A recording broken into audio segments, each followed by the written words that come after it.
കോട്ടമുകളിൽ നിന്ന് നോക്കിയാൽ പട്ടണം മുഴുവൻ വിസ്തരിച്ച് കാണാം. ദൂരെ കവലയിൽ അവൻ ഇരുന്നിരുന്ന ബെഞ്ചും ഇവിടെ നിന്ന് നന്നായി കാണാം. അവിടെ ഇരുന്നാണല്ലോ ആ വയസ്സനുമായി സംസാരിച്ചത്. ഒന്നും വേണ്ടായിരുന്നു, അവൻ പിറുപിറുത്തു. വെറുതെ മനസ്സിനൊരു ശല്യമായി കിഴവന്റെ വാക്കുകൾ. സ്വപ്നം കേട്ട് ഫലം പറയുന്ന ജിപ്സി സ്ത്രീയെ അന്വേഷിച്ചാണ് താൻ പട്ടണത്തിന്റെ അകത്തേക്ക് കയറിയത്. എന്നിട്ടോ താനൊരു സാധാരണ ആട്ടിടയൻ മാത്രമാണെന്നറിഞ്ഞപ്പോൾ കിഴവിക്കൊരു പിടിക്കായിക. അതുപോലെ തന്നെ കവലയിൽ കണ്ട കിഴവനും. ഒരിടയനും അവൻ്റെ ആടുകളും തമ്മിലുള്ള ബന്ധം ഇവരെങ്ങനെ മനസ്സിലാക്കാൻ?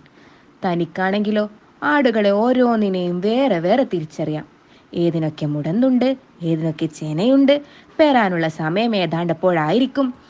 അവയുടെ കമ്പിളി വെട്ടാനും അറിയാം, കഴുത്തറുക്കാനും അറിയാം. ഈ മിണ്ടാപ്രാണികളെ വിട്ട് താൻ എങ്ങോട്ട് പോകാൻ? പാവങ്ങൾ വലഞ്ഞു പോകില്ലേ? അവയെ മേയ്ക്കുന്നത് തന്നെയാണ് തനിക്ക് പറ്റിയ തൊഴിൽ. കൊല്ലം 2 കഴിഞ്ഞു ഈ തൊഴിൽ തുടങ്ങിയിട്ട്.